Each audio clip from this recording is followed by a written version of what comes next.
Let's discuss about today's topic. Today's topic is very important, and this is because this is the thinkers topic, and we are studying here today. Today's topic is contribution of the moral thinkers and philosopher from India and from the world. सभी दोनों जगह से world के हों या India के हों, सभी थिंकर्स के बारे में हमें पढ़ना है. कंट्रीब्यूशन क्या है? Thinkers and philosophers. Thinkers and philosophers from India and world. So this topic is very important to solve the case study and also write the answer. And these topics are also important for the essay. First paper GS paper one.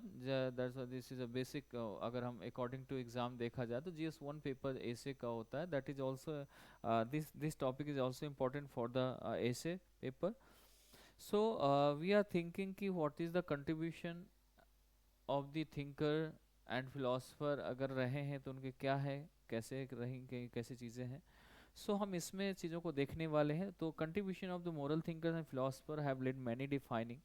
अगर मैं इनकी बात कहूँ तो have lead to many defining changes in the history. You heard about the Socrates, you heard about the Plato, Aristotle and Gautam Buddha, Mahavir, सभी के बारे में. Mahatma Gandhi, Rabindranath Tagore, Swami Vivekananda. They were the philosophers and thinkers. इन्होंने काफ़ी चीज़ें चेंज करने की भी बात, चेंज भी किया है चीज़ों को लेकर. और ह्यूमन एग्जिस्टेंस कैसा है, कैसा रेशनैलिटी है, क्या गॉड है, क्या रिलीजन है. They all discussed about these topics like religion, God, human existence, life. And then because they told us about this कि कैसे कैसे वो है हमारी लाइफ की, कैसे क्या जर्नी है, क्या है तब से जर्नी में अभी क्या चेंजेस आए हैं. उस चीज़ों को आपको थोड़ा सा कहीं ना कहीं उनकी कोटेशंस आपके काम आएंगी, इनकी चीज़ें काम आएंगी. तो हम इन जो फिलोसफर्स हैं इनको हम थ्री पार्ट्स में डिवाइड किया हमने basically. Number one is three parts में कैसे. Number one ancient, medieval, number three modern. Three parts में आप कह सकते हैं. जो हमारे थिंकर्स इनको थ्री पार्ट्स में डिवाइड करते हैं. नंबर वन हम स्टार्ट करते हैं हमारा जो, अगर सबसे पहला आप अगर देखें लॉर्ड कृष्णा से स्टार्ट कर सकते हैं. लॉर्ड कृष्णा के बारे में आपको थोड़ा सा भगवत गीता अगर पढ़ सकते तो. सब लोग नहीं लिखते हैं इसको, ना किसी बुक में आता है लिख के, but Lord Krishna is a best human being, best teacher, जिन्होंने हर चीज़ बताई है, हर चीज़ कही है, हर चीज़ सिखाई है. उन्होंने कहा है कि कौन सी चीज़ सही है, कौन सी गलत है. उन सभी चीज़ों के बारे में उन्होंने डिस्कस किया, बहुत अच्छे से डिस्कस किया है. आप देखो कैसे वो लाइफ जीने का, वे ऑफ द लाइफ, कैसे लाइफ का होता है, लाइफ जीने का ढंग कैसा होता है, उसके बारे में पूरा बताया है. कब हमें कैसे स्टेप लेना चाहिए, कौन इम्पोर्टेंट है. About the religion, about the Karma he told. So why he is important? Because Lord Krishna is the most important topic of the ethics, because he knows, he told to Arjun each and everything. Should it right, and क्या right होना, should it be right, and what should be should it be wrong, क्या इसमें wrong होना चाहिए, क्या सही है, क्या गलत है. तो क्या करना है, क्या नहीं करना है, उन सभी चीज़ों का आंसर उन्होंने दिया. Why you are sad, why we are sad, and what is the life, what is the meaning of life, purpose of the life. He told each and every single point आप कह सकते हैं of life, he told to Arjun. So basically that kind of topic. अच्छा, मेरी voice अभी कम आ रही है, happening to others as well. मेरी वॉइस अगर कम आ रही है, हेलो हेलो हेलो हेलो, मुझे चेक कर लेता हूँ मैं. Hello.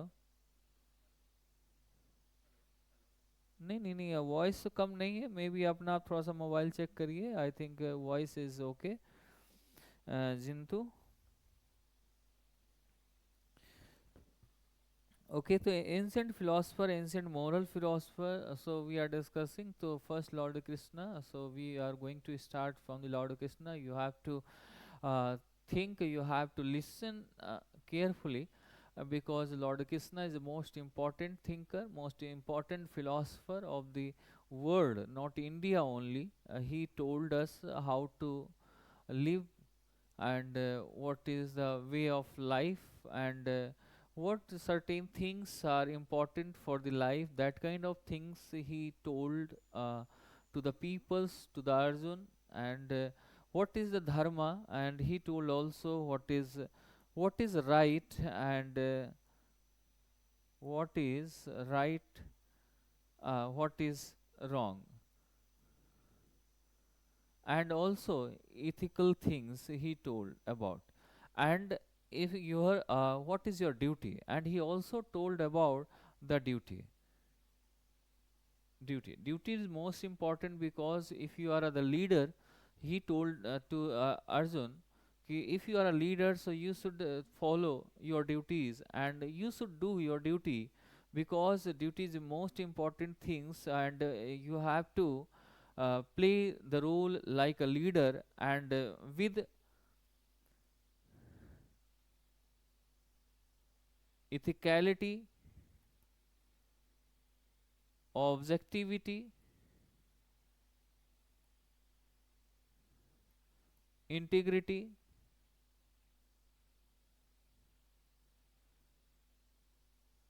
and etc, etc, so on. So because he told, because Arjuna always maximum time, Arjuna was a king, but Arjuna maximum time he was felt, he was he was felting too, because in the front of him they are the cousins or uncles are there, and Arjun had to fight with them. So Arjuna thought ki why I am what to do, what not to do, because क्या करूं क्या ना करूं, because they are also the my family, because how can I fight with my family. So Lord Krishna told him ki not your family, because he is ready to fight with you, so you have to also fight with them, because now they are not your family, they are the enemies, and you are a leader of your kingdom, so that's why you have to fight with fight for uh, your peoples, your citizens, and don't move, आपको यहाँ से हटना नहीं है, move नहीं करना है, that is ये चीज़ों को उन्होंने बोला कि भाई आपका अब यहाँ पर ये मायने नहीं रखता कि हु वर दे, वो कौन है। तो इसमें अब सबसे इम्पोर्टेंट ये है कि आप किसके लिए खड़े हो, आप एक जस्टिस के लिए हैं, आप यहाँ किसी के बचाने के लिए हैं, आप अपने सिटीजन्स के लिए, पीपल्स के लिए हैं, अपने किंगडम के।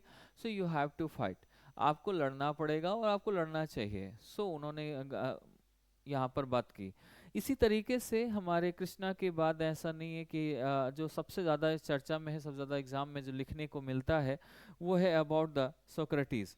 अच्छा, सोक्रेटिस की बात, हम सोक्रेटिस से पहले भी हम थोड़ा सा चीज़ों को और जानेंगे। सोक्रेटिस से पहले फिलोसफर्स का क्या रहा है। Agreed of man is argue, अगर देखा जाए करेक्टर ऑफ मैटर, पहले जो होते थे फिलोसफर वो आर्ग्यू बहुत होता था उस चीज़ पे, एनालाइज करने के लिए होता था चीज़ों को। फिलोसफर एंशियंट टाइम्स अगर देखें, philosopher like Aristotle, Confucius and Plato, up to the topic of different way, अलग अलग टॉपिक का है, बल्कि Aristotle was the student of Plato and Plato was the student of Socrates. But सभी के views अलग अलग रहे, बिकॉज कुछ ने फील्ड में जाकर, कुछ ने और चीज़ों को जाकर ऑब्जर्व किया। जैसे जैसे टाइम आता गया ना, सोक्रेटिस का टाइम अलग था, फिर उनके स्टूडेंट का टाइम अलग था, फिर उनके स्टूडेंट का टाइम अलग था, तो सभी के टाइम में कैसे एक सोसाइटी एंड नेशन, लोग कैसे चेंज हो रहे हैं, कैसे इवॉल्व हो रहे हैं, तो वो जो हो रहा धीरे धीरे धीरे बढ़ रहा है, उन चीज़ों को इन्होंने क्या किया कि उस चीज़ को बहुत ज़्यादा ऑब्जर्व किया, एनालाइज किया। देन ही टोल्ड अबाउट कि क्या है, क्या जजमेंटली कैसे हो रहे हैं लोग, कैसे बढ़ रहे हैं, उस आर्गुमेंट से उस प्रिंसिपल्स कैसे चेंज हो रहे हैं, कैसे आर्गुमेंट्स चेंज हो रहे हैं, उन चीज़ों को लेकर सामने आते गए। सोक्रेटिस का अगर मैं बात करूं, सोक्रेटिस वैसे 470 टू 399 BCE में थे। ये BC से पहले के हैं, ये अभी के नहीं है, बहुत पहले थे philosopher, Greek philosopher of Athens who is said to be founder of the western philosopher. ऐसा कहा जाता है कि वेस्टर्न फिलोसफर के सबसे फाउंडर मेंबर यही थे, पहले स्टार्ट करने वाले यही हैं। सो बेसिकली आप इसमें कह सकते हैं Socrates was a Greek philosopher, Greek philosopher, philosopher from Athens, who is said to be founder of Western philosophy. Western philo among the first moral philosopher, उनमें से एक ये भी रहे, फर्स्ट मोरल फिलोसफर माना जाता है उन सभी में से, और ethical tradition of the thought लेकर आए हैं, ethical tradition of thought. He is the philosopher of, he is the moral philosopher and a moral philosopher of ethical tradition of thought। इसके फिलोसफर बने। ऐसा नहीं कि अनइथिकल चीज़ें, कुछ ऐसी चीज़ें रही हों, कुछ ऐसी चीज़ें लाए हों लाइफ में अपने, कुछ जो अलग रहा हो, डिफरेंट रही हों, जो चीज़ें ह्यूमन से, या चीज़ें ऐसे जो अनइथिकल चीज़ें रही हों, या कुछ ऐसे प्रैक्टिस। बट इनका सबसे अच्छा वर्ड ये रहा है लाइफ का कि अगर कोई चीज़ नहीं मालूम है आपको, if someone is ignored you and if you are not able to answer, so you have to accept, ये आपको एक्सेप्ट करना चाहिए और इस चीज़ को मानना चाहिए कि हाँ ये चीज़ मुझे नहीं आती है। This is the first step of the philosopher. ये फिलोसफर, किसी फिलोसफर का, किसी अच्छे के ह्यूमन बीइंग का सबसे पहला स्टेप होता है, पहला कदम होता है कि आप उस चीज़ को, जो चीज़ आपको नहीं मालूम है उसको एक्सेप्ट कर लो। जैसे सोक्रेटिस कभी भी डिबेट में जाते थे तो प्लेटोस एंड इनके जो और भी लोग थे, जितने भी शिष्य थे, स्टूडेंट थे, कभी इनसे जब बहस होती थी तो ऑलवेज ये उनसे, अपने स्टूडेंट से बोल देते थे कि ऐसा नहीं है, I am not able to answer of your all questions, आपके सभी क्वेश्चंस का आंसर नहीं दे सकता मैं, but I will try to answer, but I am accepted कि I am not aware of all of your questions, मैं नहीं, आपके सभी क्वेश्चन से नहीं, मैं, मुझे नहीं मालूम है। तो ही but he was the philosopher, but he did not author any text। इन्होंने कभी भी कोई बुक नहीं लिखी है, ऑथर एनी टेक्स्ट, कोई भी ऐसी बुक नहीं लिखी इन्होंने, did not. is known mainly through the posthumous and account of classical writer, and his student Plato and Xenophon, दो स्टूडेंट थे इनके, Plato and, sorry, Xenophon, sorry, Plato and Xenophon, ये इनके राइटर, इनके स्टूडेंट्स रहे। इन्होंने क्लासिकल राइटर्स ऑफ अकाउंट कह सकते हैं through the post humus account of classical writers, उस तरीके से आप बोल सकते हैं, कभी कुछ ऐसा लिख दिया, कुछ ऐसा पेपर में लिख दिया, but he did not author any text. ये this is a point, and these accounts were written as a dialogue. जो भी इन्होंने अकाउंट लिखे हैं ऐसे कुछ अपने उसमें, जो आप कह सकते हैं क्लासिकल राइटिंग में, या जैसे नोट्स बनाते थे वैसे अगर कुछ लिखते थे तो उसमें इन्होंने कुछ डायलॉग्स लिखे हैं, जैसे कि क्या लाइफ में जैसे कोटेशन टाइप का डाल दिया कुछ वैसा, तो dialogues. and in which Socrates and his interlocutors examine a subject in the style of question and answer। उन्होंने ऐसा लिखा जैसे someone is asking him and he is answering, तो जैसे कोई पूछ रहा है उनसे वो आंसर दे रहा है, ऐसे टाइप से उन्होंने कुछ अपनी अकाउंट्स बनाए थे, अपनी टेक्स्ट लिखी थी, जो अलग से एक क्लासिकल टेक्स्ट कह सकते हैं, क्लासिकल एक नोट्स टाइप का बनाया था उन्होंने, उसमें लिखा था क्वेश्चन और प्लस आंसर। ऐसा कुछ नहीं था कि कोई बहुत बड़ी बुक वैसे कुछ लिख डाली इन्होंने। और इन्होंने इस चीज़ को ये भी कहा कि ऐसा है कि they give rise to the Socrates dialogue, literary genre and Plato dialogue are among the most comprehensive. जो अगर सोक्रेटिस के अकाउंट से देखा जाए तो उनसे कहीं ना कहीं उनमें से एक comprehensive, most comprehensive account of Socrates का प्लेटोस भी उनमें से एक है, प्लेटोस ने भी लिखा, लेकिन प्लेटो ने अपनी कुछ बुक भी निकाली, उन्होंने पॉलिटिकल ऊपर लिखी पॉलिटिकल साइंस पर, पॉलिटिकल उसमें आईआर पे लिखी बहुत सारी चीज़ें, और ये सोसाइटी के बारे में उन्होंने लिखा कि कैसे सोसाइटी डेवलप हो रही है, कैसे ह्यूमन डेवलप हो रहा है, कैसे उनका माइंड चेंज हो रहा है, उन सभी के बारे में। अगर मैं यहाँ पर इस चीज़ को थोड़ा सा और इसमें डिस्कस करें, कॉन्ट्राडिक्टरी अकाउंट ऑफ सोक्रेटिस, अगर हम इसकी बात करें, contradictory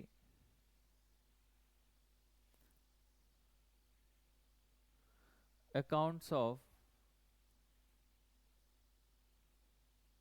Socrates make a reconstruction of his philosopher nearly impossible, a situation known as Socrates problem. इनका क्या था कि इनका जो भी इनका सबसे बड़ा कोटेशन आप डाल दो, कॉन्ट्राडिक्टरी अकाउंट ऑफ सोक्रेटिस की अगर बात करें, make construction of his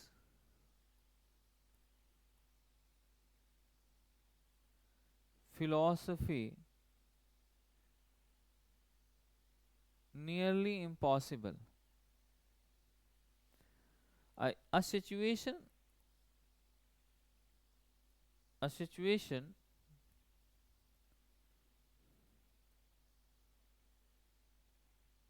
sorry known as the Socrates problem.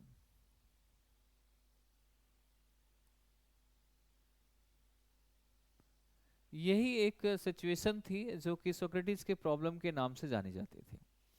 इन्होंने नियरली इम्पॉसिबल चीजें फिलॉसफी में, इन्होंने make construction of his philosophy nearly impossible, इन्होंने इस वर्ड को यहाँ मेंशन किया, और यही सबसे ज्यादा इनकी सोक्रेटिस की प्रॉब्लम के नाम से इसे जाना गया है। एंड ही ऑल्सो टोल्ड कि known for problem, but Socrates is known for also proclaiming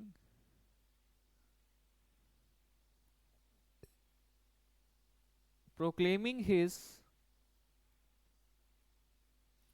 total ignorance. He used to say, उन्होंने टोटल इग्नोरेंस की प्रोक्लेम किया है। ही यूज्ड टू से, वो हमेशा कहते थे इस चीज को, he used to say that the only thing he was aware,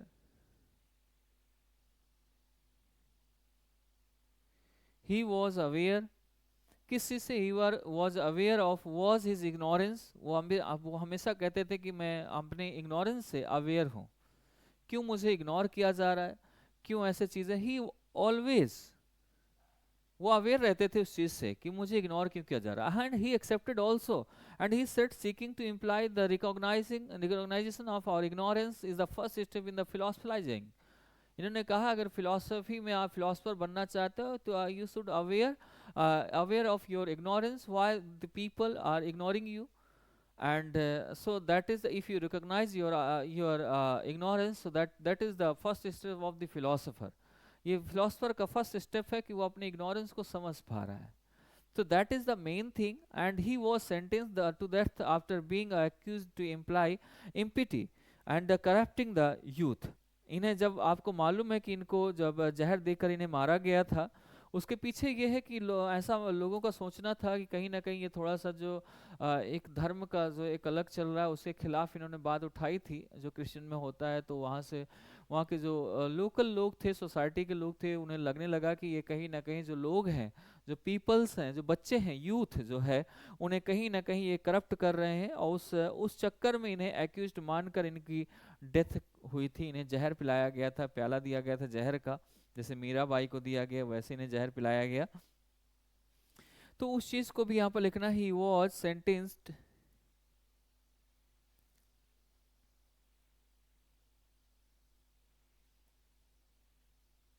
sentenced to death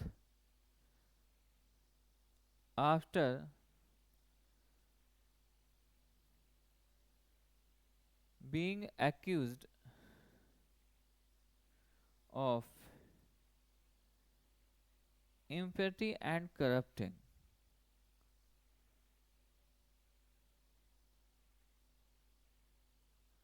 the youth. अगर मैं इनकी बात करता हूँ यहाँ पर, अगर आप समझने की कोशिश करें तो यहाँ पर आपको एक चीज़ समझ में आएगी कि ये किस चीज़ के बारे में कह रहे हैं। यहाँ पर आपको मालूम है, he was sentence to death after being accused. किस चीज़ के एक्यूज्ड हुए वो? अगर मैं इस चीज़ की बात कर, एक इम्पैटी एंड द करप्टिंग, ऐसा लग रहा था जैसे कि ये एक ऐसा काम कर रहे हैं, ऐसी चीज़ें हैं जो यूथ को कहीं ना कहीं एक बात अगर कहें तो यूथ को ये बलगरा रहे हैं, या फिर कहें उन्हें गलत रास्ते पे लेके जा रहे हैं, या फिर इसको और भी वर्ड से हम इसे बोल सकते हैं, और भी वर्ड से ले सकते हैं, करप्ट कर रहे हैं, नास्तिकता में ला रहे हैं, कहीं ना कहीं इन्हें धर्म से भटका रहे हैं, नास्तिक बना रहे हैं, इम्पाइटी। तो इस चीज़ को लेकर कहीं ना कहीं इनके ऊपर ये आया, क्लेम लगा, और इसकी वजह से इन्हें डेथ, इनकी डेथ का वो रचा गया कहानी कि ये यूथ के साथ ऐसा, यूथ को रिलीजन से हटकाना और नास्तिक बनाना, ये भगवान को ना मानने वाला पर्सन है, और ऐसी चीज़ें हैं। तो इस सेंटेंस में Socrates initiate his discourse with an expert. Socrates initiate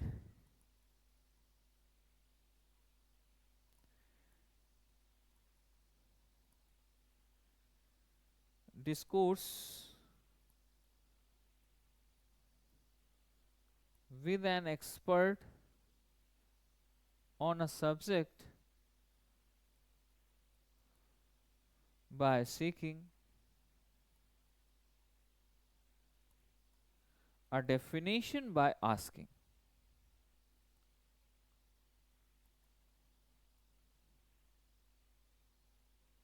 Definition by asking.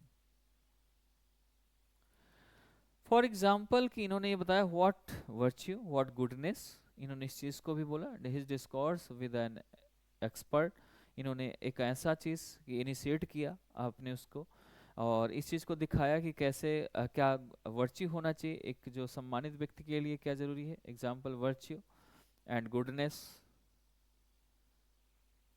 Justice और करेज। हिज डिस्कोर्स प्रियोरिटीज डेफिनेशन, ये इनके डिस्कशन की सबसे पहली प्रियोरिटी होती थी। जब भी कभी वो डिस्कशन में जाते थे, जब भी he participated in the discussion and in the कह सकते हैं, तो जब भी ये कहीं एक ग्रुप डिस्कशन है किसी पार्ट में जाते थे, कहीं पार्टिसिपेट करते थे, किसी चीज़ को, कोई भी ऐसी कंपनी हो जिस पे पार्टिसिपेट करते थे, तो you always remember these things should be virtue, goodness, justice and courageous होना चाहिए। ऐसा नहीं होना चाहिए कि यार कुछ भी चीज़ें चल रही हैं, कुछ भी ऐसी हो रही हैं। And Plato's Socrates often claim that he is aware of lack of knowledge. Pluto जो प्लेटो का जो सोक्रेटिस था, प्लेटो के अकॉर्डिंग, प्लेटो ने भी अपने सोक्रेटिस के बारे में बोला है, because Socrates was the teacher of the Plato. तो प्लेटो सोक्रेटिस, प्लेटो क्या कहते हैं सोक्रेटिस के बारे में? प्लेटो कहता है कि Plato Socrates often claim that he is aware of, he is मतलब Socrates was aware of his his lack of knowledge.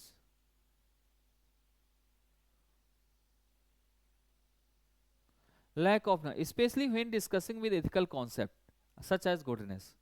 जब भी कभी इथिकल डिस्कशन में जानते थे तो ये अपनी नॉलेज को जानते थे कि मैं कहाँ पर मेरी कमी है, कहाँ पर कमी नहीं है, उस चीज को जानते थे। He was aware, he always, उन्होंने प्लेटो ने कहा है, प्लेटो ने कहा Socrates was aware of his lack of knowledge and especially when discussing ethical concepts such as goodness and courage, since he does not know the nature of such concept. और उन्होंने कहा है कि ऐसा नहीं है कि ये सोक्रेटिस ये भी कहते थे, सोक्रेटिस कहना था, Socrates accept that acknowledge one's lack of knowledge is the first step of the wisdom. किसी विजडम का किसी बुद्धिमान व्यक्ति का सबसे पहला, सबसे इम्पॉर्टेंट चीज जो है वो ये है कि वो अपनी अगर बात को एक्सेप्ट कर पा रहा है, दैट इज इम्पॉर्टेंट। तो उन चीज़ों को लेकर यहाँ पर हम रख सकते हैं, उन चीज़ों को लेकर यहाँ पर हम बात कर सकते हैं।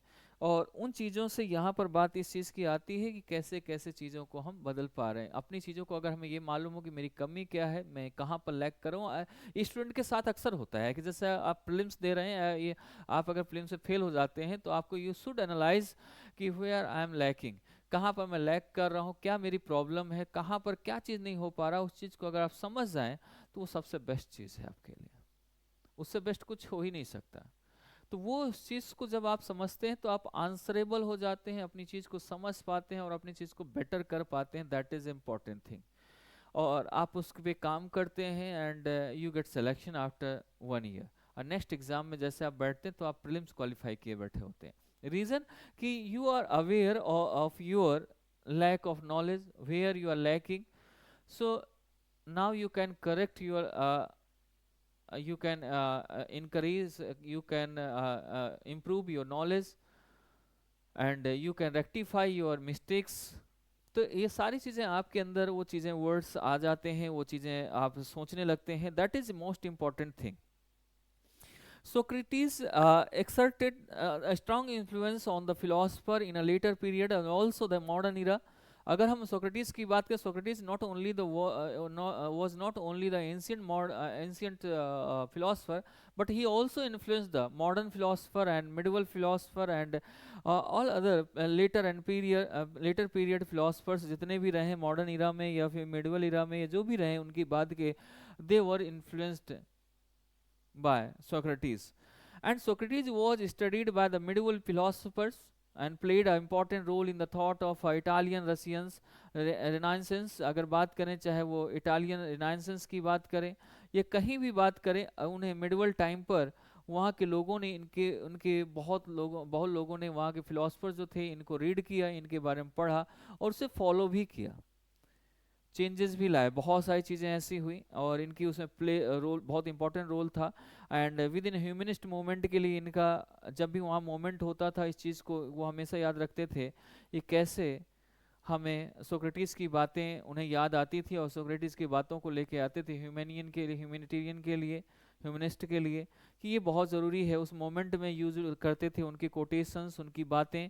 तो कोई भी ऐसी चीज़ हो, interest in Socrates continuous till now. अगर देखा जाए तो आज भी ये कहीं ना कहीं किसी न किसी रूप में यहाँ पर हमारे साथ जुड़े होते हैं, या हमारे थॉट में या हमारे आइडियाज़ में वो कहीं ना कहीं एक हमेशा क्लिक करते हैं उस चीज़ को लेकर। इसके साथ depiction of the Socrates in art, और किस चीज़ में डिपिक्शन, अगर मैं बात करूं,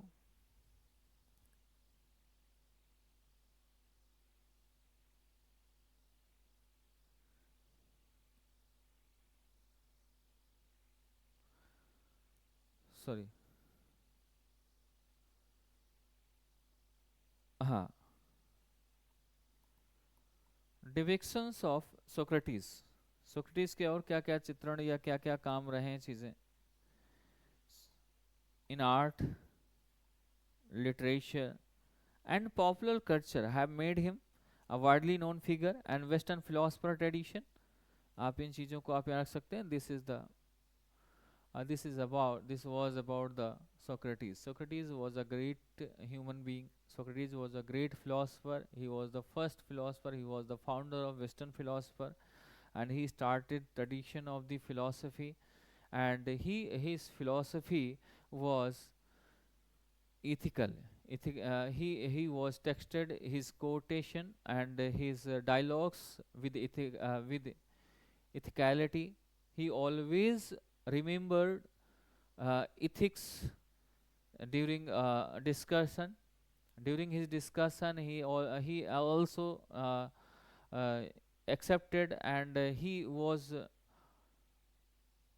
knowledge, and ये कह सकते हैं he also, यहाँ पर हम एक पॉइंट मैंने पहले भी लिखाया है कि Socrates accepts the acknowledging one's lack of knowledge is the first step to wisdom। he always said about this कि मैं हमेशा he used to say कि जब भी कोई पर्सन है विजडम की ओर जाता है तो he should accept and should know about his lacking, where he is lacking, कहाँ पर क्या कर रहा है, किस चीज़ में, जिस भी काम में लगा हुआ है उस चीज़ को, तो that is the Socrates. Now we are discussing about ये है about the Socrates. You can write and you can also use his quotation. Ignorance वाला quotation आप use कर सकते हैं. सेकंड, आप नॉलेज वाला की जो लैक ऑफ नॉलेज है उसको एक्सेप्ट कर रहे हैं, इग्नोरेंस को अपने एक्सेप्ट कर रहे हैं, एंड ही सेड कि the first step of this the wisdom. ठीक है. Number two, Plato.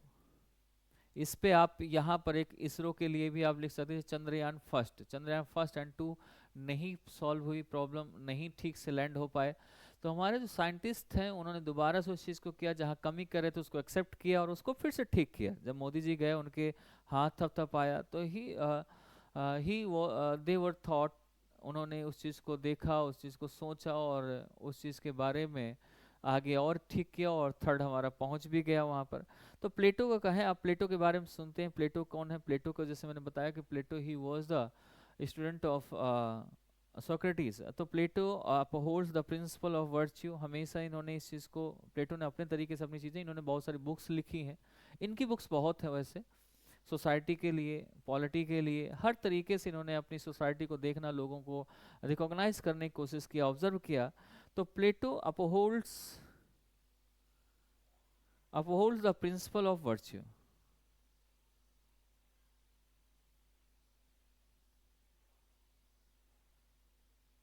Principle of virtue based on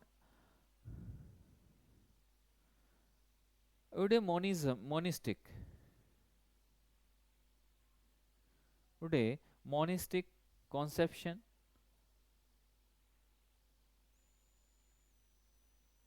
of ethics. That is human well being. अगर ह्यूमन वेल बीइंग है, और इस चीज़ को is the highest aim of the moral thought and conduct. Human being well being जो है, that is the human well being is the highest aim of the moral thought and conduct. किसी अगर moral thought और conduct की बात करते तो human well being सबसे बेस्ट उस पे आता है, सबसे ऊपर पार्ट पे आता है. तो आप इसमें एक पॉइंट लिख सकते हैं कि well human being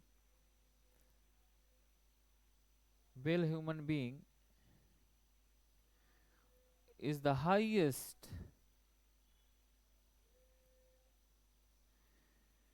highest aim of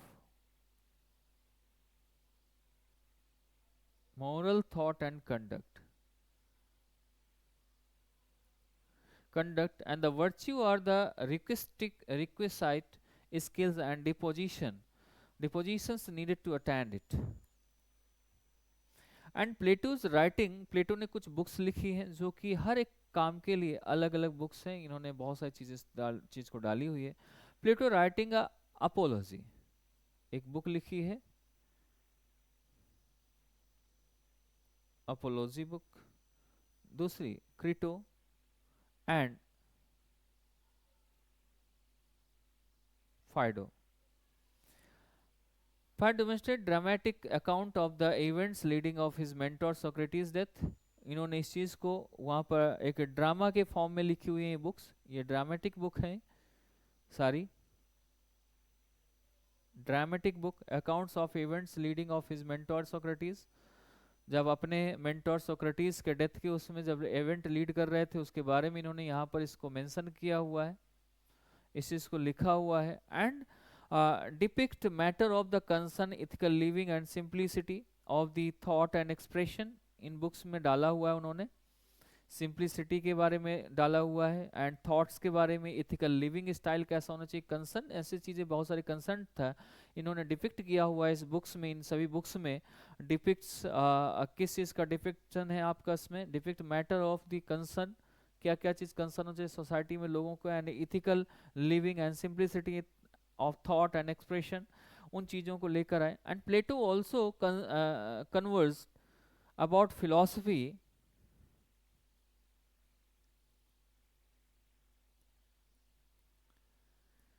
Plato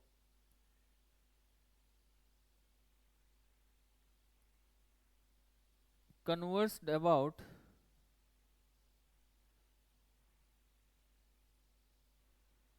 philosophy as a way of life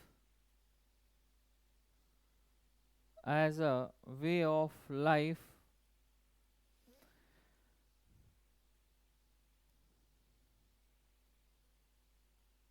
similar to how the soul is part of life. Plato conversed about philosophy as a way of life similar to how the soul is part of life. जैसे life का part है soul, soul is the life part of life, जैसे है कैसे भी करके आप उसे देखते नहीं है लेकिन होता है, वो दिखता नहीं है, उसी तरीके से उन्होंने कहा फिलॉसफी के बारे में उन्होंने लिखा philosophy is also the way of life, वो भी एक वे ऑफ लाइफ है, वो भी एक ऐसा ही सोल जैसा होता है। एक फिलॉसफी एक ऐसी चीज़ है जिससे लोगों को जानना बहुत ज़रूरी है, लाइफ से सीखते हैं। एक ह्यूमन बीइंग, बहुत सारे ऐसे लोग हैं जिन्होंने कभी फिलॉसफी कभी किसी चीज़ को नहीं पढ़ा बट उनकी लाइफ एक्सपीरियंस देखोगे दैट इज़ द ऑल्सो लगेगा एक ये फिलॉसफी खुद में अपने आप में ये फिलॉसफी है, इसकी स्टोरी ही फिलॉसफी है, इसकी एक किताब लिख सकती है बिकॉज उसने ऐसी चीज़ किए, ऐसे काम किए, ऐसी चीज़ों को लिखा है, उन्हें सोसाइटी देखी है, तो ऐसे जब किसी से बोलते हैं ऐसा लगता है कि बस इसको सुनते जाओ because he is very deep, he is telling you every point where you are going through, जहाँ से आप जा रहे हैं, जो चीज़ आप जी रहे हैं लाइफ में, ऐसा लग रहा है कि सब कुछ टच कर रहा है आपके जीवन को।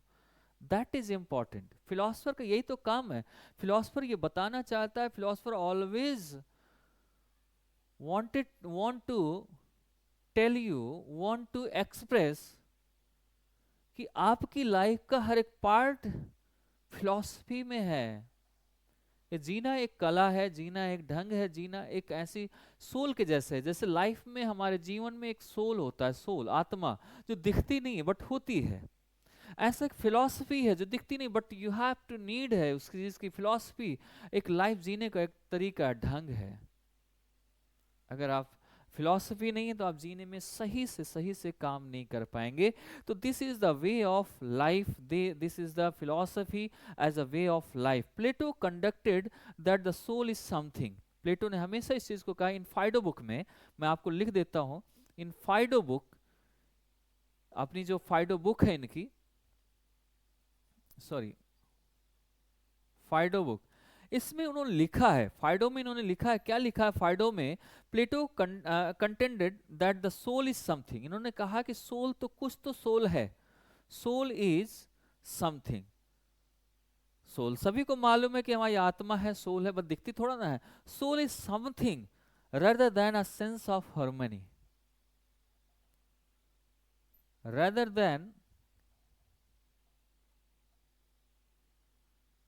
a sense of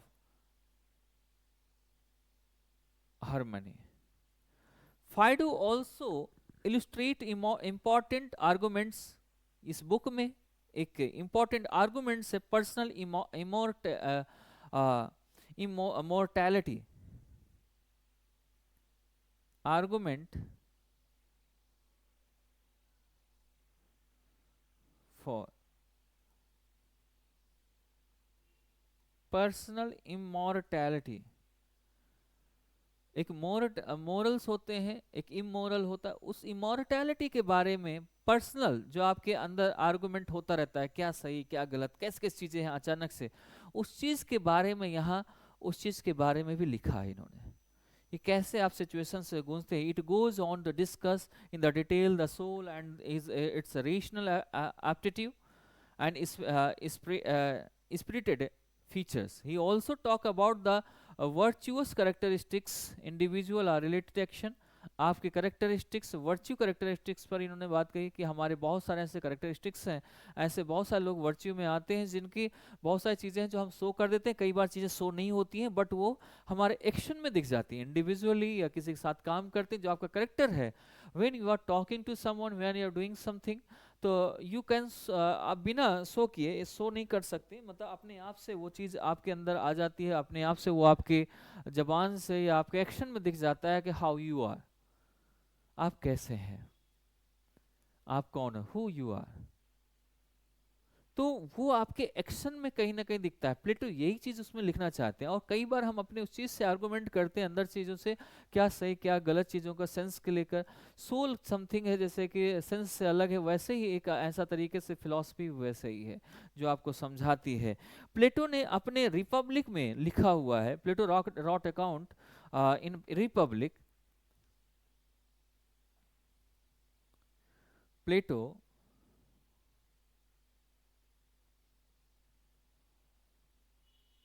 wrote accounts in Republic in which he treated happiness as a state of perfection.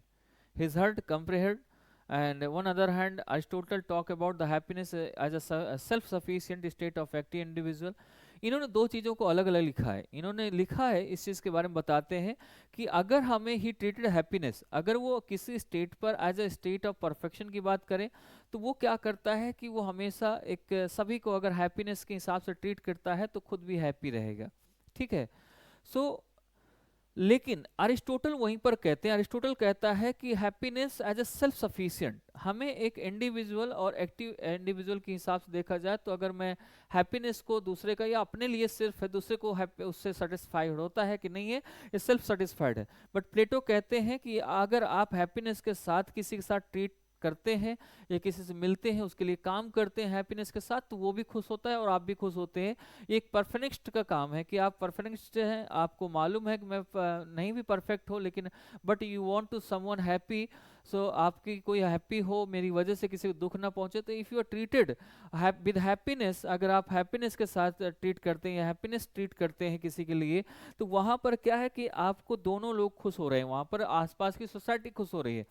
But Aristotle वहीं पर करता है कि हैप्पीनेस इज नॉट कह सकते publicly, it is a self sufficient state of the active individual. जब आप अपने आप को वहाँ पर, हैप्पीनेस एक ऐसा है जो आपको खुश रख सकता है, आपकी हैप्पीनेस से दूसरे का लेना देना नहीं है। ये अरिस्टोटल इनकी बात को काट रहा है, उस चीज़ को थोड़ा सा आपको समझना है अरिस्टोटल। तो इन दोनों के स्टेटमेंट में ये प्रॉब्लम है थोड़ा सा। And Plato also said that the ethical thought process was a subject of modification throughout his life. उन्होंने इस चीज़ को बात कही है, लाइफ जो प्लेटो का इथिकल थॉट है, उसने कहा प्रोसेस है, एक सब्जेक्टेड है टू मॉडिफिकेशन के लिए, जो आपके थ्रू आउट हिज लाइफ के, आपके पूरी लाइफ में जो चलता है उसको आप मॉडिफाई कर सकते हैं, उस चीज़ को मॉडिफिकेशन में ला सकते हैं, अपनी चीज़ों को बदल सकते हैं।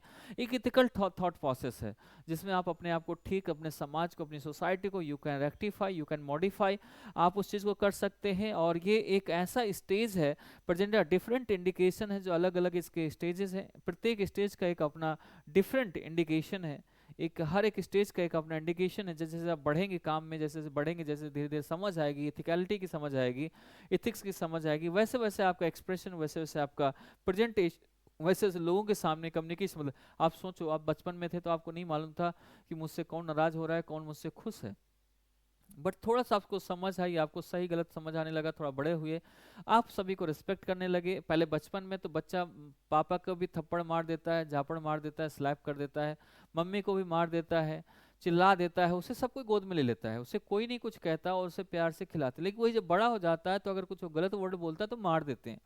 अब वो चीज़ वो नहीं हो सकती, धीरे धीरे वो मॉडिफाई हो रहा है, धीरे धीरे वो चीज़ सीख रहा है।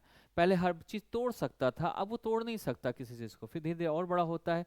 जब तक ये जो स्टूडेंट लाइफ है, या फिर जब तक उसको एक बैचलर लाइफ जीता है, या फिर उससे थोड़ा सा मेच्योर नहीं होता, मेच्योरिटी से पहले तक, टीन एज मान लो आप, कुछ आप तो वाला बच्चे टीन एज में मेच्योर हो जाते हैं, बहुत सारे बच्चे बिजनेस शुरू कर देते हैं, बट मेच्योर नहीं होता तो वो क्या करता है, उन चीज़ों को लेकर बहुत सारी चीज़ें हैं जिससे वो कभी वो नहीं सोचता कि मुझे लाइफ में आगे क्या करना है, एम नहीं होता है, चीज़ें अपनी खुश हैप्पीनेस के लिए जीता है, अपनी अपनी चीज़ों के लिए जीता है, बट उसे ये नहीं मालूम कि लाइफ में क्या करना है, मेरा एक स्टेज क्या है, मेरा इंडिकेशन क्या है, मुझे कैसे मॉडिफाई करना है अपने आप को।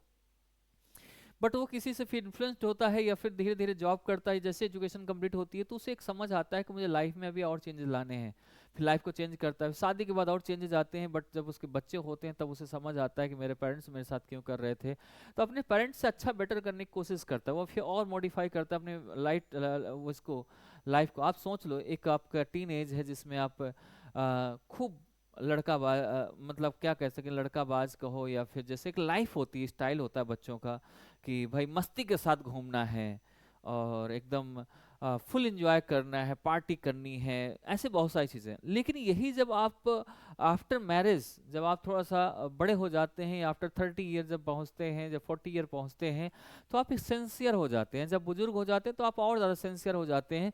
अब आप वहाँ पर वो काम नहीं कर सकते जो बचपन में जो आप टीन एज में कर रहे थे, जो आपको चीज़ें टीन एज में अच्छी लग रही थी, अब आपको बुरी लगने लगी, बिकॉज आपकी चीज़ों ने मॉडिफाई किया, अपने आप को आपने अडॉप्ट किया उस चीज़ को लेकर। तो वो चीज़ें भी आ गई हैं। तो यहाँ पर है प्लेटो। प्लेटो की यहाँ बात करें, प्लेटोज इथिकल थॉट, प्लेटो का जो इथिकल थॉट है वो ये है। प्लेटो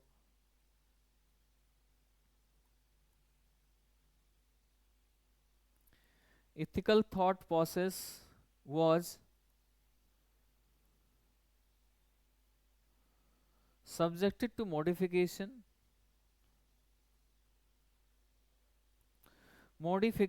throughout his life। पूरी लाइफ है, his life, his life, hence each stage presented a different indication, each stage presented a different indication। प्रत्येक स्टेज आपका, बचपना अलग, जवानी अलग, बुढ़ापा अलग, हर एक स्टेज में ना अलग प्रेजेंटेशन होगा, अलग इंडिकेशन होगी आपके बोलने का, मिलने का, बात करने का ढंग सारा चेंज करना पड़ेगा।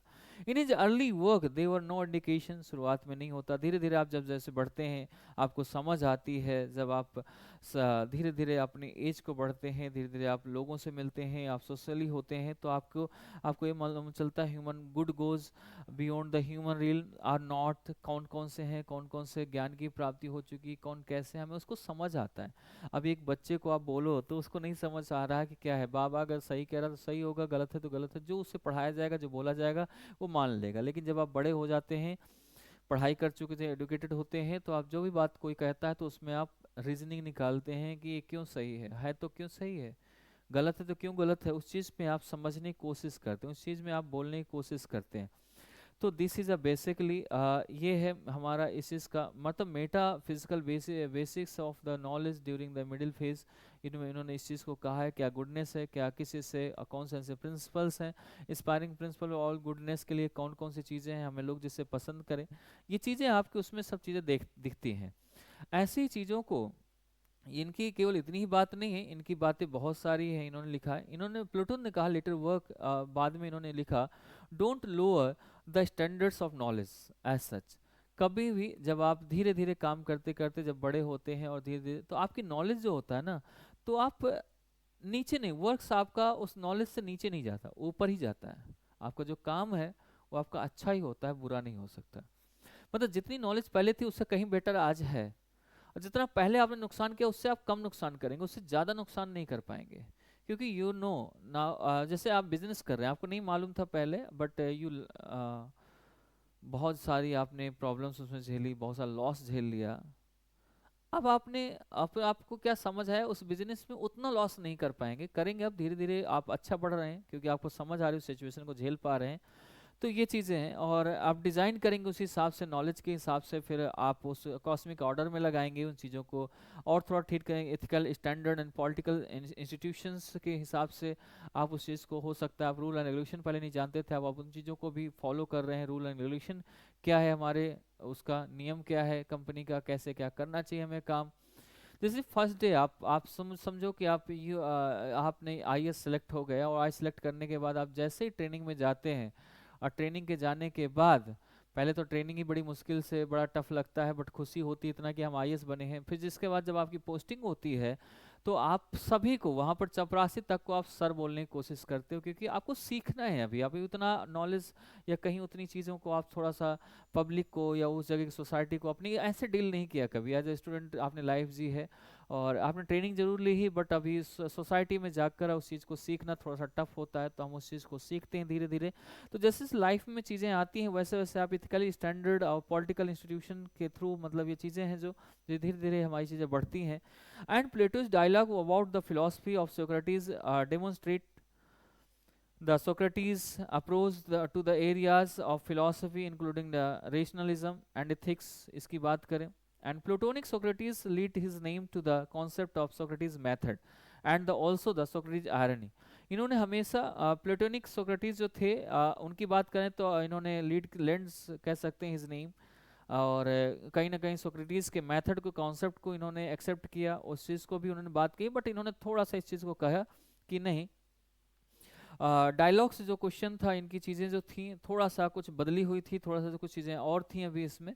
सो हमेशा Plato's dialogues about the philosophy of the Socrates demonstrate the Socrates approach to the areas of philosophy including the rationalism and ethics, and the Platonic Socrates lends his name to the concept of Socrates method. And then also one thing, method and also to the Socrates irony, and Socrates method of the questioning takes shape in the dialogues using short questions and the answer.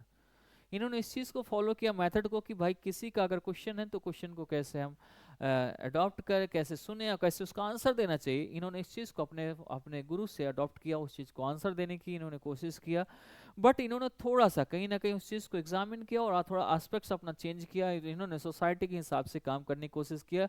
He understood the think the thought of the public, the thought of the public and way of the life, कैसे लोगों की life है, कैसे societal life है, and how they want to grow, how they want, क्या चाहते हैं, कैसे लाइफ जीना चाहते हैं, क्या सोसाइटी में. ही ऑल्सो इंट्रोड्यूस्ड, वो इस चीज़ को भी इंट्रोड्यूस किया है इन्होंने, उस चीज़ को भी इन्होंने बताया है, इस चीज़ को कहा है उन्होंने. ठीक है, तो ये है प्लेटो की कहानी. अब चलते हैं हम अरिस्टोटल. अरिस्टोटल इनके स्टूडेंट रहे हैं, ये भी ग्रीक फिलोसोफर थे अरिस्टोटल, बट ये भी स्टूडेंट रहे हैं इसमें. अरिस्टोटल, अब अरिस्टोटल के बारे में पढ़ेंगे, और इसके बाद पहले हम अभी विदेशियों को पढ़ रहे हैं, फिर इसके बाद हम इंडियंस को अच्छे से मन लगा के उस पर और थोड़ा सा पढ़ेंगे. अभी तो हमें इनको पढ़ना है, ये भी बहुत ज़रूरी है क्योंकि, और मैक्सिमम आपको देखो जब एग्ज़ाम में आप लिखते हैं ना, तो कभी थॉट अगर इनके कोटेशन की उठाते हैं लिखते हैं तो वो कई बार आपको हेल्प करते हैं, कई बार चीज़ें आपकी ठीक होती हैं. चलिए अरिस्टोटल की बात कर लेते हैं. अरिस्टोटल भी वो Greek philosopher, he was the Greek philosopher.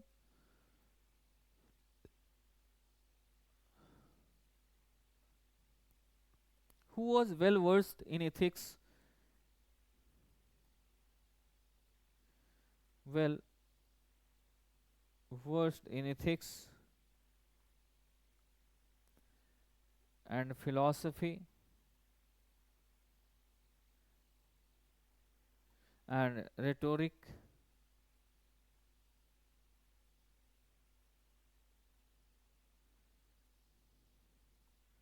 and political science.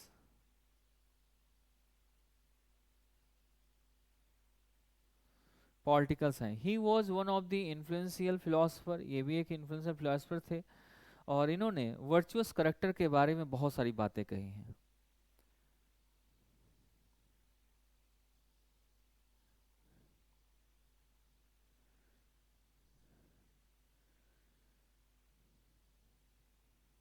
Virtuous character. He was also the student of Plato. आपको पहले से काफ़ी टाइम से बता रहा हूँ, तो ये प्लेटो के स्टूडेंट थे, pupil of Plato. And he was born after death of Socrates. ऐसे नहीं थे बहुत पहले बॉर्न हुए हों, after death of the Socrates he was born, पैदा हुए जब सोक्रेटिस खत्म हो चुके थे इनके टाइम पर. आते आते Aristotle was the first to note the extent which is the dialogue portrays Socrates authentically is a matter of some debate. इन्होंने हमेशा उस चीज़ को क्या किया है ना, इन्होंने एक चीज़ बड़ा अच्छे से इन्होंने बात करी है, जिस चीज़ को भले ही इनके क्या था ना कि जब कभी मैं अगर बात करूं आपका कि जो सोक्रेटिस जो यूज़ करते थे पोर्ट्रे, उस चीज़ को इन्होंने भी अपने उसमें लेके आए हैं, उन्होंने भी इस चीज़ को यूज़ किया है डायलॉग्स में. उस dialogues portray Socrates authentic matter of some debate में इन्होंने उस चीज़ को मेंशन किया. अपने जब भी डिबेट में जाते थे सोक्रेटिस को उन चीज़ों को लेकर आते थे, सोक्रेटिस उन चीज़ों को भी बात करते थे.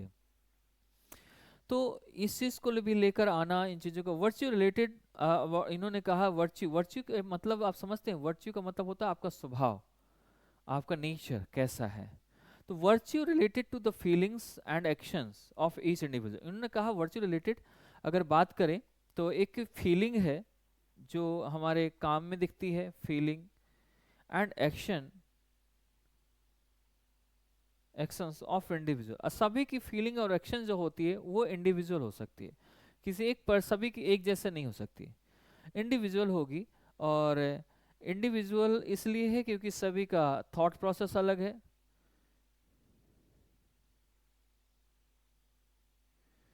और सभी, and Aristotle talked about the different virtue and postulated that the people get angry in at a certain things and adamantly hold on their views।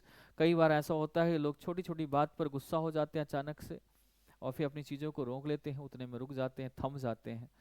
तो उस तरीके की जो चीज़ें हैं उस इस बारे में बात की है कि सभी की तो अलग अलग चीज़ें हैं। दूसरा कि पीपल जब कभी किसी चीज़ पर गुस्सा होता है, चीज़ें हो जाती है, तो वो शायद सोचना या अपना जो व्यूज़ है, विचार देना होल्ड कर लेता है, एकदम से वो रुक जाता है कि मैं क्या कर रहा हूँ, मुझे क्या सोचना है, वो भूल जाता है उस चीज़ को लेकर, तो वो होल्ड हो जाता है। ये सभी के साथ होता है, उस टाइम पे उसे नहीं समझ आता कि what is good for me और what is bad for me. कई बार ऐसी सिचुएशन आती है, तो उस चीज़ के बारे में भी इन्होंने कहा कि कई बार फीलिंग और एक्शन जो होती है वो सभी के अलग, कोई कोई होता है उस एक्शन में अपनी फीलिंग्स को नहीं लाता है या फीलिंग्स के साथ एक्शन नहीं लाता है, तो उन चीज़ों को कई बार वो उस चीज़ को हील करता है अपने साथ, अपनी चीज़ें उनको रोक के रखता है। जैसे कई बार होता है जब ब्यूरोक्रेट बनेंगे तो इसलिए इंपॉर्टेंट है कि आपका एक्शन हो सकता है कि someone is abusing you, someone is treating like you are a common man, but आपको उस टाइम पे पेशेंट होना है, पेशेंट रहना है, इम्पेशेंट नहीं होना है।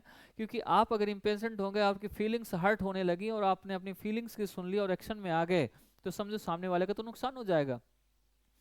अब फिर उसका तो इमीडिएट नुकसान होगा और आफ्टर सम टाइम आपको नुकसान झेलना पड़ेगा। हो सकता है आपको सस्पेंड कर दिया जाए, हो सकता है आपको किसी सचिवालय में डाल दिया जाए, ऐसे बहुत सारी चीज़ें हो सकती हैं, आपको ट्रांसफ़र कर दिया जाएगा ऐसी जगह, प्रमोशन रोक दिया जाएगा, छुट्टी दे दी जाएगी कुछ दिन तक, आप घर बैठे काम करिए, घर बैठे आप वहाँ से सैलरी लीजिए, लेकिन आपको नहीं आना है। तो ये चीज़ें अरिस्टोटल ने यही चीज़ कही है कि ऐसा कई बार चीज़ें होती हैं जो आपकी आपके व्यूज़ पर जाके वो जाके आपके व्यूज़ रुक जाते हैं। अरिस्टोटल ने ये भी कहा, affirm that the deficiency of his character is primitive and intolerable. कई बार ऐसा होता है कि आपका जो उन्होंने कहा करेक्टर जो है, कई बार ऐसा होता है कि एक टॉलरेबल नहीं होता है। कई बार आपका करेक्टर ऐसा होता है जो सामने वाला का टॉलरेट नहीं कर सकता, तो आपका जो एक्शन है, ये फीलिंग्स है, वो आपको नुकसान कर सकती हैं। तो आप उसे उनसे कैसे बचना है, उन्हें वहाँ से अगर टॉलरेट नहीं कर पा रहा तो उस जगह को ऐसे छोड़ देना चाहिए उन चीज़ों को, रिगार्डलेस ऑफ, इन्होंने कहा of any situation it is unsuitable to become angry when it is not worth it. तो आप, इन्होंने कहा कि हमारा वो गुस्सा करना वहाँ ठीक नहीं है, जिसका अरिस्टोटल का ये थॉट लिख लो कि आपके आईएएस के लिए बहुत ज़रूरी है, एग्ज़ाम के लिए बहुत ज़रूरी है। अरिस्टोटल ने इस चीज़ कही है, it is unsuitable to become, it is unsuitable to become angry। आप किसी पर गुस्सा हो रहे हैं, अगर उसका कोई मतलब नहीं निकल रहा तो आपका गुस्सा होना बेकार है, when it is not worth, sorry, it is not worth it। अगर उसका कोई मतलब, प्रॉफिट या वर्थ इट नहीं है, तो उस चीज़ पे गुस्सा करना बेकार है। आपका अगर कोई बात नहीं सुन रहा, आपकी बात समझ नहीं पा रहा, या आप वहाँ पर गुस्सा दिखा रहे हैं और उसका जीरो रिजल्ट है, तो उसका गुस्सा करना क्यों, मतलब अपने आप को टॉर्चर कर रहे हो, अपने आप को पनिश देना। ये गुस्से में भी पनिशमेंट मिलती है खुद को ना, गुस्सा हो सकता है कुछ आप गलत स्टेप ले लो उस गुस्से में और वो वर्थ इट ना हो और नुकसान कर जाए, तो आप गुस्सा वहाँ होइए जहाँ पर सुटेबल हो। जैसे लोग काम नहीं कर रहे हैं, आपके कहने से अगर काम कर सकते हैं तो आप कहिए, अगर आपके कहने से कुछ नहीं असर पड़ रहा तो मत कहिए, उस चीज़ को रोक दीजिए। तो ऐसी बहुत सारी चीज़ें आपके साथ आती हैं। And if doing so again indicate a differentiate non virtuous moral nature. Aristotle also referred to any non-virtuous person by inner doubt and predicaments. अगर हम बात करें कि अरिस्टोटल ने रिफर्ड किया कि अगर कोई नॉन वर्चुअस पर्सन है, अपने इनर डाउट से कोई अंदर उसके डाउट चल रहा है, उसे लग रहा है कि मैं यार सही आदमी नहीं हूँ या कुछ ऐसा, और या फिर सिंगल माइंडेड है, अ, उसको ऐसा लग रहा है कि मैं किसी चीज़ को कंसिडर नहीं कर पा रहा, किसी चीज़ को समझ नहीं पा रहा, क्या सही है क्या गलत है, क्या चीज़ें होनी चाहिए क्या नहीं होनी चाहिए, उस टाइम पर he must be able to look out the companions to pardon their action. उसे अपनी चीज़ों को लेकर वो होना चाहिए, देखना चाहिए, और उस चीज़ को अगर गलत कर दिया है तो उसको वहाँ पर माफ़ी मांग लेना चाहिए, उसे अपने अपने काम को रोक देना चाहिए, थोड़ा सा सोचना चाहिए कि मैं कहाँ पर क्या हूँ, कोशिश करना चाहिए। ही हैड्स टू सिट, उसे बैठना पड़ेगा, एंड थिंक इटसेल्फ, उसे उस बारे में सोचे, उस चीज़ को जाने। Aristotle argued the spiteful spiteful people are not able to believe in themselves. On other hand, virtuous individual gain pleasure in their action. अगर आप अपने आप से खुश हो, इंडिविजुअली खुश हो आप, तो उन्होंने कहा अगर आप खुश हो तो आप काम आपका, आप कुछ चीज़ें गेन करेंगे, आपको काम में आनंद आएगा, प्लेजर आएगा, और अपनी अचीवमेंट भी आपको मिलेंगे, चीज़ें मिलेंगी। अगर आप इंडिविजुअली खुश नहीं हो और आप चीज़ों को गुस्सा भी कर रहे हो, वो वर्थ इट नहीं है, तो आपका बेकार है, सारी चीज़ें आपकी यूजलेस है, वो किसी काम की नहीं है। Aristotle created a naturalistic tradition. Aristotle ने एक नया काम किया, एक न्यूट्रल रहिए एक तरीके से, और उन्होंने कहा न्यूट्रल के साथ नेचुरल रहिए, नेचुरलिस्टिक बहुत ज़रूरी है। इन्होंने कहा कि एक आपको पर्सन को जो उसका नेचर है, नेचुरलिस्टिक होना बहुत ज़रूरी है। ये आपके उसमें बहुत आता है बेटा, इंटरव्यू में बहुत बार पूछा जाता है, नेचुरल नेचुरल हो कि नहीं हो, नेचुरल होना बहुत ज़्यादा, क्योंकि आप जब जाते हैं इंटरव्यू में, जो ये फालतू के तमाशे बताते हैं कि ऐसा चाहिए, ये टाई पहन के जाओ, ऐसे कोट करो, आप अच्छे लग रहे हो, ऐसे बैठोगे तो बेटर हो जाएगा, ऐसा कुछ भी मायने नहीं रखता है, सब चीज़ें फेक हैं। वहाँ पर कुछ ऐसा नहीं पूछा जाता। अगर आपकी नॉलेज है, आप अगर जेन्युइन हो, आप कहीं से कुछ उसमें ऐसी चीज़ें नहीं है जो आपको आपका नेचुरल से हटके है, पॉलिश्ड नहीं है, तो वो समझ जाते हैं, क्योंकि जितनी आपकी एज है उतने तो उनके बच्चे होते हैं, उतने एज के तो उनके बच्चे हैं, या फिर तुमसे ज़्यादा उम्र के उनके बच्चे होते हैं जो आपके इंटरव्यू में बैठे होते हैं। तो जाहिर सी बात है, आप उन्हें सिखाने के लिए कह रहे हो, सिखा रहे हो, जो कि आपको पढ़ते देखते ही पहचान जाते हैं कि तुम झूठ बोल रहे हो कि सच बोल रहे हो, ठीक है, पॉलिश कर रहे हो कि नेचुरल हो।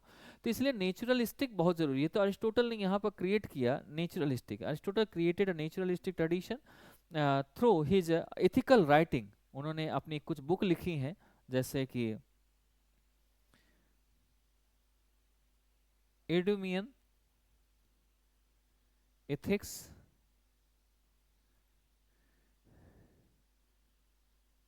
निको मैकियन sorry निकोमैकियन ethics,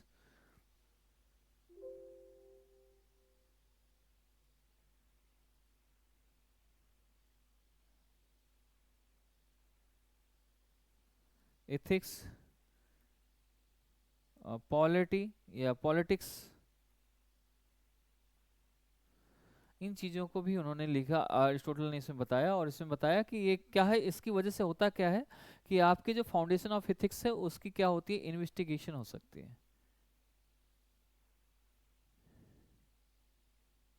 investigation into the foundation of ethics. Aristotle ने कहा कि virtue could be seen one of the first inquiries और नॉर्मेटिव एथिक्स। उसके फर्स्ट इंक्वायरी में किसी के, अरिस्टोटल ने कहा कि एक ऐसी चीज़ है जो वर्च्यू है, वर्च्यू एथिक्स है, जब कोई पर्सन आता है मिलता है आपसे, उसी टाइम पे मालूम चल जाता है कि कैसा है, उसकी पहली इंक्वायरी में ही पता चल जाता है कि ये कैसा है। नॉर्मेटिव का मतलब क्या होता है, नॉर्मेटिव एथिक्स मैंने पढ़ाया था, नॉर्मेटिव एथिक्स में 3 पॉइंट आते हैं, मालूम है ना आपको?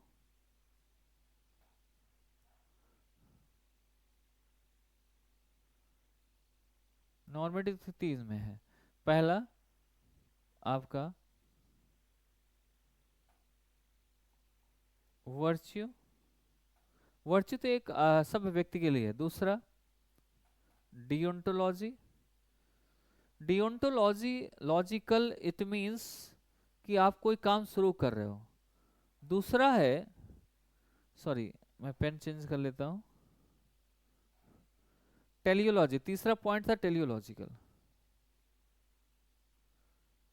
इसमें क्या है कि रिजल्ट है, अगर आप यहाँ पर फर्स्ट स्टेप आपका ठीक है तो लास्ट स्टेप भी ठीक आएगा, मतलब लास्ट रिजल्ट जो आउटपुट होगा वो बढ़िया होगा, अगर इनपुट अच्छा है तब।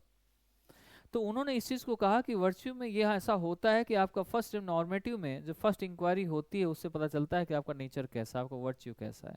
यहाँ से आपके ये सेट होता है कि आपका आगे कैसा रहेगा सफ़र और रिजल्ट आपका कैसा आएगा। तो इस चीज़ को यहाँ पर अरिस्टोटल ने कहा।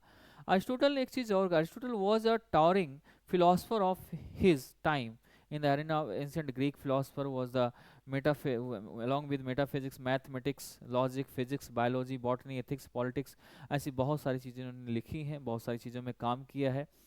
और agriculture, politics, medicine, dance and theatre, ऐसे बहुत। He was more empirical minded than Plato और सोक्रेटिस। ऐसा माना जाता है कि ये बहुत ज़्यादा मोर इम्पेरिकल माइंडेड थे प्लेटो और सोक्रेटिस के तहत।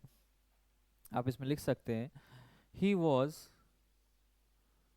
तो इन्हें सब जगह की नॉलेज अलग अलग थी, थिएटर भी किया है, फिजिक्स भी रहा, फिजिक्स भी पढ़ी है, बायोलॉजी में भी इनका नाम मिलता है, बॉटनी में मिलता है, ethics, politics, agriculture, mathematics, metaphysics, सभी में इन्होंने इनका अपना कंट्रीब्यूशन है। तो ही was more empirical minded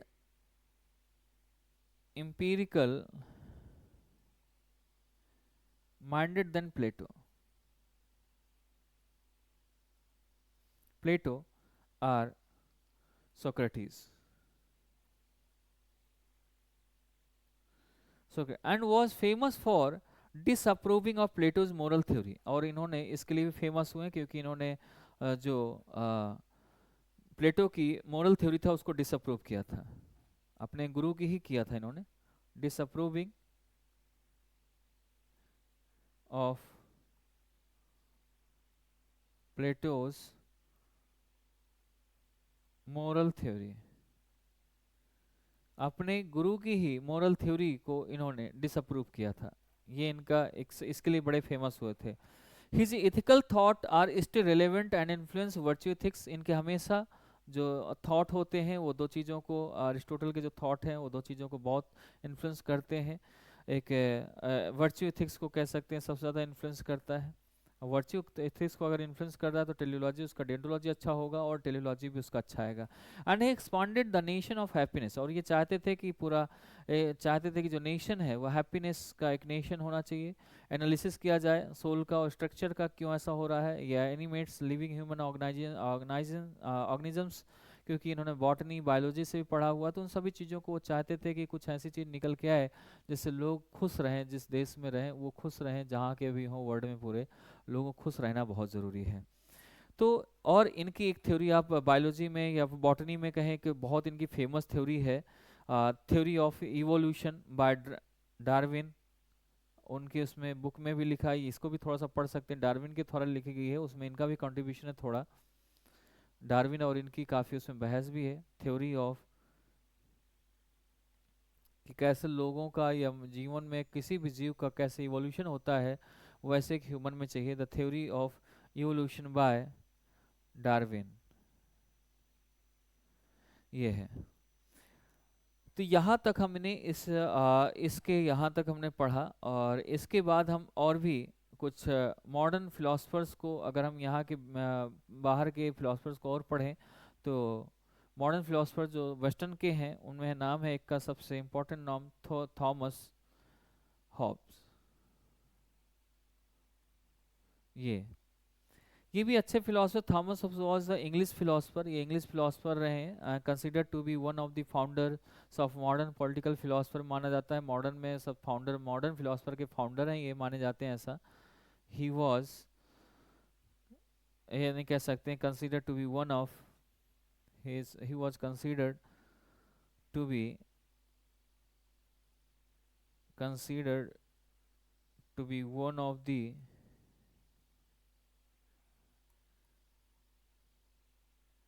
founder of modern political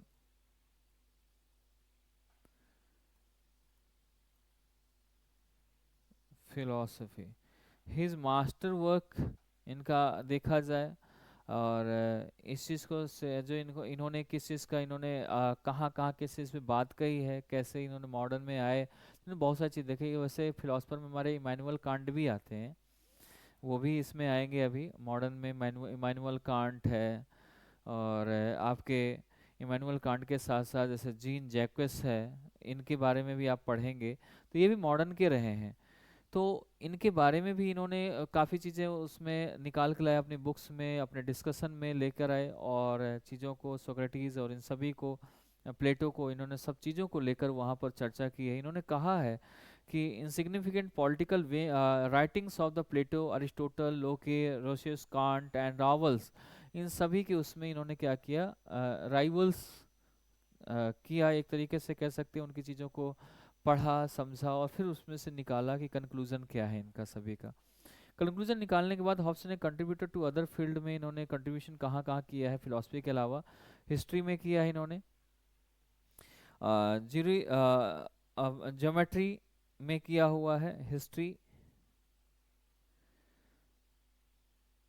geometry, physics, physics of gases,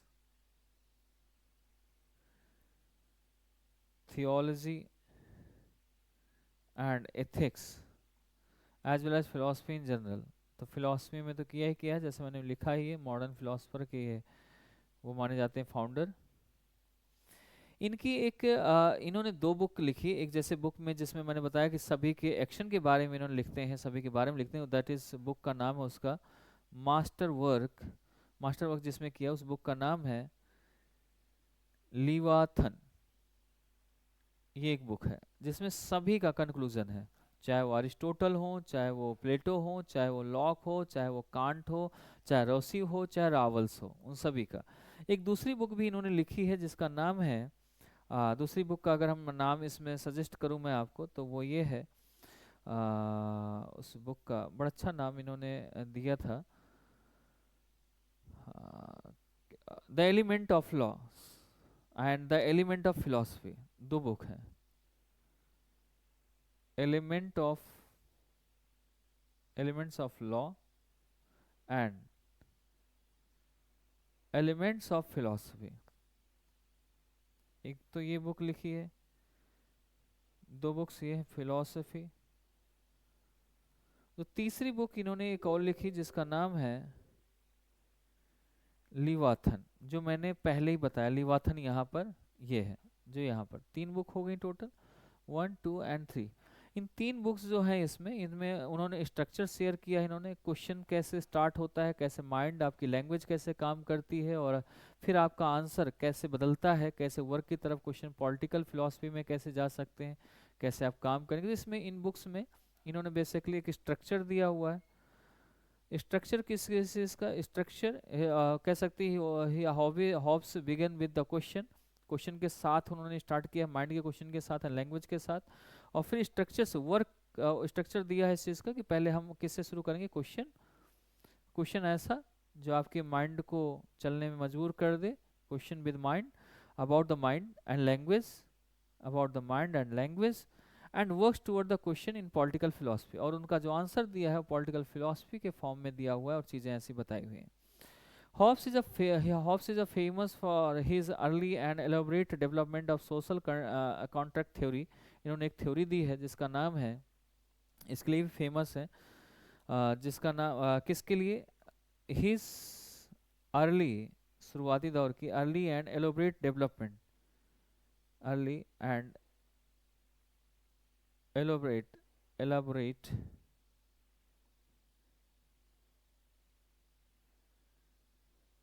development of social contract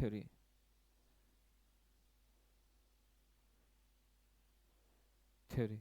इन्होंने इस चीज को इसलिए दिया क्योंकि सोसाइटी में कैसे काम, यहाँ पर यह है कि जस्टिफाइंग द, इसमें दिया है, इस बुक के अंदर दिया है मेथड ऑफ जस्टिफाइंग।